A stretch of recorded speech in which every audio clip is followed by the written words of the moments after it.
Mereka sebenarnya sedang menerapkan satu sistem yang saya sebut sebagai, kalau pakai tesis akademiknya, the age of capitalism surveillance. Maka semuanya serba palsu.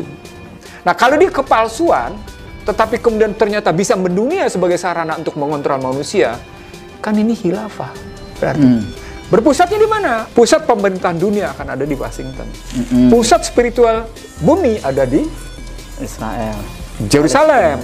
Nah, sementara pusat kerajaan dunia ada di London. Maka sistem khilafah yang dijalankan oleh mereka bermaksud mengatur. Jadi bukan pengaturan karena Allah.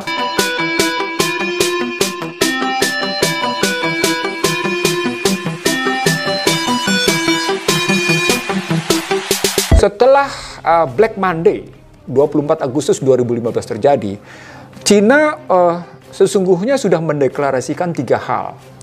Yang pertama, kami tidak akan mengikuti neoliberal. Itu tegas. Kepada mitra dagang kami tidak akan menerapkan neoliberal. Yang kedua, kami tidak akan menggunakan dolar Amerika. Kami akan meninggalkan penggunaan dolar Amerika. Yang kedua. Yang ketiga, kami tidak akan menggunakan World Bank. Kami tidak akan menggunakan IMF. Karena itu di kawasan dunia, Cina mendirikan New Development Bank. Di kawasan Asia, Cina mendirikan Asian Infrastructure Investment Banking. Nah, saya menyebutnya NDB ini, New Development Bank, sesungguhnya melawannya adalah melawan World Bank. Sementara AIIB melawannya adalah ADB, persaingannya. Jadi peta pertarungan kelembagaannya atau peta persaingan kelembagaannya adalah jelas. New Development Bank dalam rangka melawan World Bank. Asian Infrastructure Investment Banking lawannya adalah Asian Development Bank. Dari konstruksi berpikir begitu, karena Cina sudah melihat ini persaingan adalah persaingan sistem dan persaingan kelembagaan, maka Cina merasa, oke, kalau begitu saya harus mengurangi penggunaan dolar tadi. Menghindarlah dia dari penggunaan dolar. Kalau gitu kami menghindar dari IBRD, kami menghindar dari IMF, kami menghindar dari WTO. Nah, maka semua mitra dagang Cina itu dijahit dengan Belt and Road Initiative atau OBOR. Dengan cara Cina berani berinvestasi di situ yang sesungguhnya dalam rangka, kalau saya melihatnya, kepentingan Cina untuk memasarkan barangnya, tapi sekaligus kepentingan Cina untuk, dalam tanda petik nih, melakukan 5I terhadap mitra dagangnya. 5I tadi. Karena prinsipnya kan perdagangan bebas. Perdagangan barang bebas, perdagangan uang bebas, perdagangan orang bebas. Perdagangan orang bebas itu artinya tenaga kerja bebas. Movement. Kalau kita ngelihatnya begitu, maka VUCA sesungguhnya, VUCA, volatile, uncertain, complex, ambigu, sudah terjadi ketika mereka sadar betul perang dagang ini, ya, perang ekonomi ini, perang nilai tukar ini, dan perang ICT ini sudah tidak bisa lagi ditanggulangi secara biasa.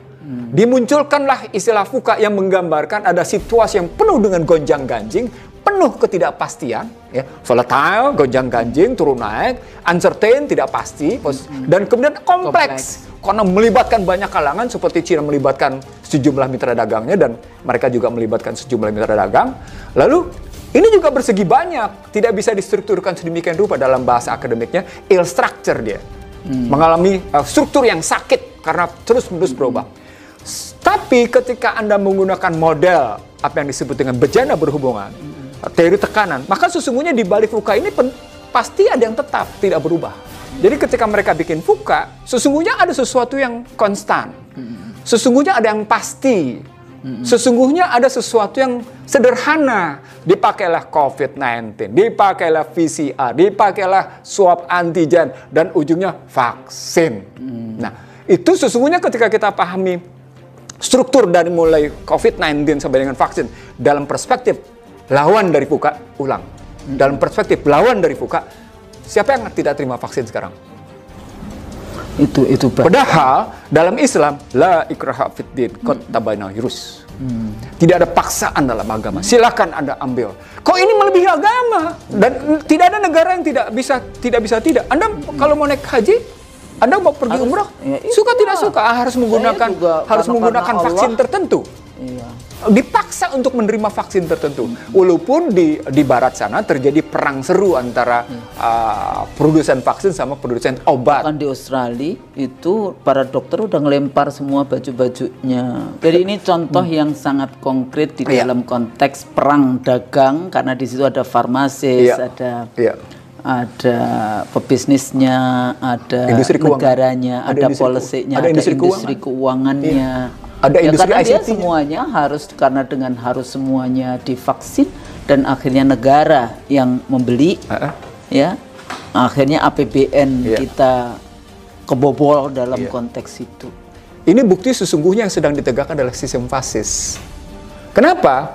Karena konsumen bukan lagi raja, dan dibuktikan betul konsumen tidak bisa bikin apa-apa. Anda tidak bisa tidak, Anda harus PCR. Anda didikte, untuk tidak nggak bisa. Dan PCR dipilih segala macam. Anda nggak bisa nggak untuk melakukan antigen dan swab. Anda tidak bisa tidak, harus vaksin. Anda suka tidak suka, harus melakukan apa yang mereka tentukan. Misalnya, untuk melakukan transaksi, Anda mesti pakai QR. Kalau sudah sampai dalam konstruksi begini, mereka sebenarnya sedang menerapkan satu sistem yang saya sebut sebagai, kalau pakai tesis akademiknya, the age of capitalism surveillance. Kalau mereka sudah seperti itu, maka yang disebut dengan customer is king is false posisinya, dan demokrasi adalah equal position gitu ya, posisi yang kesetaraan, maka semuanya serba palsu. Nah, kalau dia kepalsuan, tetapi kemudian ternyata bisa mendunia sebagai sarana untuk mengontrol manusia, kan ini khilafah. Berarti berpusatnya di mana? Ini yang mereka bilang sejak tahun 96 di IC dari Rusia yang kemarin, saya bilang, pusat pemerintahan dunia akan ada di Washington. Pusat spiritual bumi ada di Israel, Yerusalem. Nah, sementara pusat kerajaan dunia ada di London.